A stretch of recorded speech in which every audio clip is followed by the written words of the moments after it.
மழை வெள்ளத்தால் பாதிக்கப்பட்ட மக்களை விழுப்புரம் மாவட்டத்தில் போய் அன்புமணி அவர்கள் சந்தித்து ஆறுதல் கூறி மருத்துவ முகாம் நடத்துகிறார். அந்த மருத்துவ முகாமில் ஒரு சிறுவன் வந்து வெயிட் பண்ணிக்கிட்டு இருக்கான். அங்கே உள்ள ஒரு பெண் மருத்துவர் மேடம் என்ன சொல்கிறாங்கன்னா, இந்த ஸ்டெத்தை பையனுக்கு வச்சு பாருங்க அப்படிங்கிறாங்க. இதோ வரேன் அப்படின்னு சொல்லிட்டு மருத்துவர் அன்புமணி ராமதாஸ் அவர்கள் அவன் ஆசைக்காக அந்த ஸ்டெத்தை வச்சு பார்க்குறாரு. அதுக்கப்புறம் இருடா அப்படின்னு தன்னோட பொறுப்புணர்வு, தன்னோட கடமை அறிந்தும் அதை முறைப்படி அந்த ஸ்டெத்தை வச்சு அவனை பரிசோதனை செய்கிறாரு.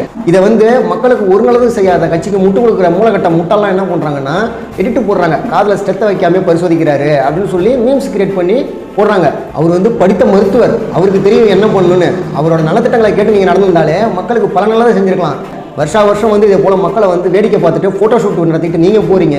இப்படி வருஷம் பேரிடர் வருது. இந்த பேரிடர்லேருந்து மக்களை காப்பாற்றுறதுக்கு என்ன பாதுகாப்பு வசதி பண்ணியிருக்கீங்க? அன்புமணி ராமதாஸ் அவர்கள் சொன்ன போல் இன்றைக்கி இந்த குளம், குட்டை, ஏரி, கால்வாய், ஆறு இதெல்லாம் தூர்வாரி அங்கங்கே தடுப்பணை கட்டிருந்தாலே இதே போல் பாதிப்பு வந்திருக்காது. அதை செய்ய துப்புள்ள நல்லது செய்கிறவங்களை வந்து நீங்கள் வந்து மீம்ஸ் போட்டு மனமகிழ்ச்சி அடைகிறீங்க. இது எவ்வளோ ஒரு மட்டமான